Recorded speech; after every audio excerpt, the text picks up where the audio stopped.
lot of the times it's not your fault that you were hurt by somebody. It's not your fault that you were put in a fucked up situation. But it is above all always your responsibility to heal. Pain is really just an indicator that healing needs to happen.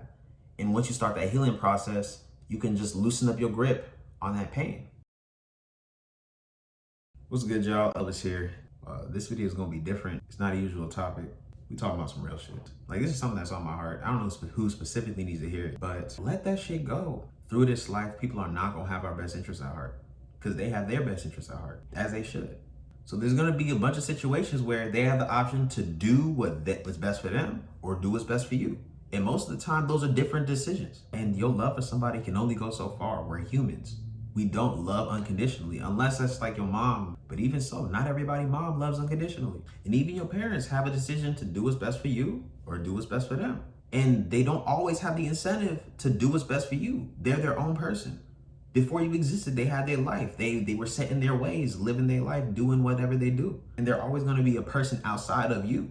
Even though it's hard for you to intellectualize, like, oh, this is somebody whose life is bigger than just creating me. It's like we're all flawed and we're all in process. We're all learning what better is and trying to become better in some sense. Not to put much of my business out like that, but my relationship with my parents leaves a lot to be desired. I used to really struggle with the negative emotions and pain and anger I had associated with a lot of the situations I lived through growing up because of my parents' decisions. And like a lot of those situations, just looking at it objectively, not through the eyes of a child, like it was some fuck shit. I'm gonna keep it 100. But also, I've been up to some fuck shit in my life, you know what I'm saying? Like, there's been a lot of times where I had to make a selfish decision on my behalf that somebody else didn't appreciate. And if somebody wanted to be mad at me about that selfish decision, I can understand, but at the same time, I can only care so much because I needed to get done what I needed to get done. Regardless of my priorities, self-preservation is damn near the top spot, either top 3 at least, at any given moment. And though I might care for somebody's well-being, that often does not exceed the care that I have for my own well-being. And when I had to make those kind of difficult decisions and either step on somebody's toes or unintentionally violate somebody, I was still in process. I was learning. I'm still in process. I'm still learning. It's always easy to look back in hindsight and say, oh, I didn't know this, and that. But if you don't even know about the knowledge existing or it being presented to you, how can you make a more knowledgeable decision? And because I'm still young, my relationship with time is different. Especially when I was younger, it was hard to look at an adult like somebody that was still in process because, you know, I'm young, I'm a child. I assume if you develop to a certain age, it's like, oh, you just kind of got it together. You should be expected to have it together. You should be expected to put it together for everybody around you type shit. Be a responsible adult. And I'm realizing that's a social construct. Of course, you know, handle your responsibilities and all that. But the expectations of a child looking at a parent is a lot higher than like a human to another human, if you get what I'm saying. The only reason that I had such a high expectation for my parents is because they were my parents. I wouldn't look at any other humans like, oh, you owe me to take care of me. You owe me to have my best interest. And it took me a lot longer than I like to admit to realize that my parents are human. They are people in process. They're not perfect. And in my mind, I was making them out to be some idealized version of themselves. And that's the main reason that led me to having certain expectations that led me to being let down in a lot of areas. And I know what it kind of sounds like, but I'm not advocating to lower the bar or the standard of parenting. It's not even necessarily to lower the expectation. I'm really just trying to have a realistic view of people as they are rather than who you want them to be. I was a surprise baby. Like, I popped up on them. I popped up on my parents unexpectedly. And that's a high level of responsibility.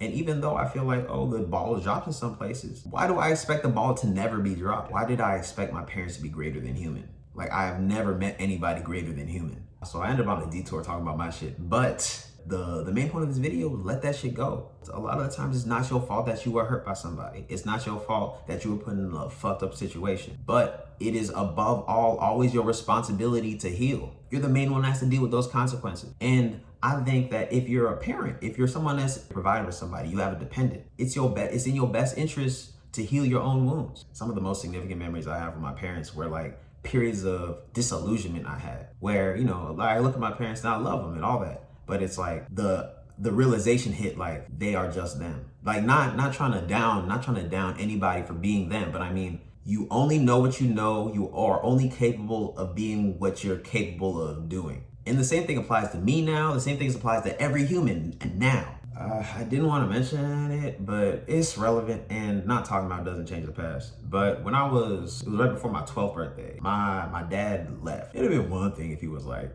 a state over or like down the street or like a, you know, a little road trip away. But like he moved out of the continental United States.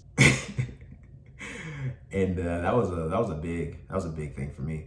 I remember feeling abandoned. I remember having a lot of animosity towards him about that, because I felt like, dang, I'm getting taught all this stuff about, you know, being a man, handling your business, and then you do that. Oh, okay. What people say doesn't mean anything. These are people's words and these are people's actions, and words don't mean shit. And that was something I was struggling for a really long time, like from like age 12 to I would say the end of college, but I dropped out twice, so it's not over yet.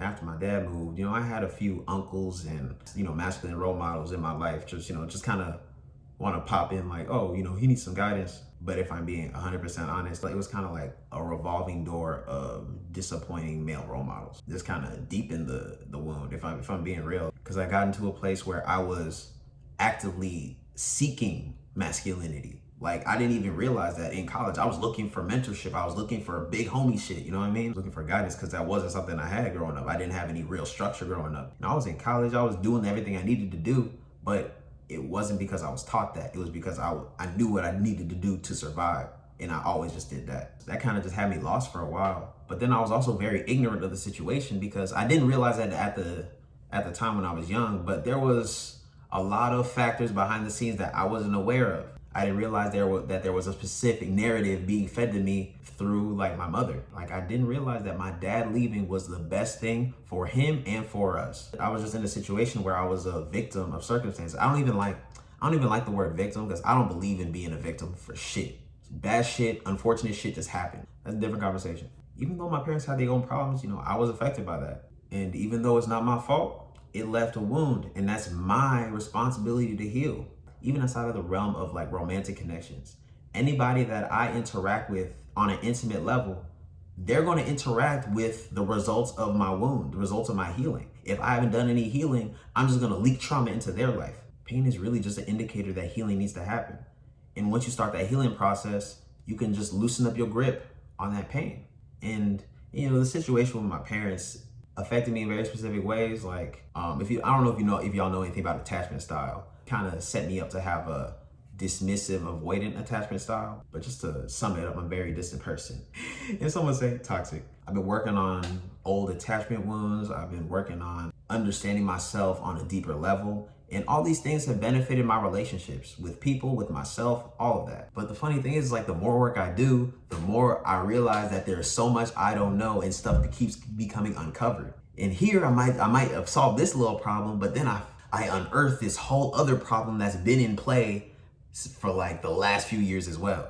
I'm happy about the progress I'm making, but I'm learning that this is a never-ending journey. And even when I have kids and I'm, you know, molding them and I'm helping them in the pursuit of self-actualization, I'm gonna be in process. And then my kids are still gonna see my flaws, because it's like, I'm never gonna iron them all out. I mean, at some point I might get close, it might be pretty smooth, like most of the wrinkles out, but I'm never gonna be perfect. So this was a different topic, and high key, like, this is completely spur of the moment. I didn't even like write shit down. This is just straight off the dome. So sorry if it's a little disorganized, but I really appreciate y'all watching. If y'all got something from this, you know, like the video, shoot. If you want to comment something, share your story, share your journey or something, we'd appreciate it. Till next time, Craft Over Clout, I'm out.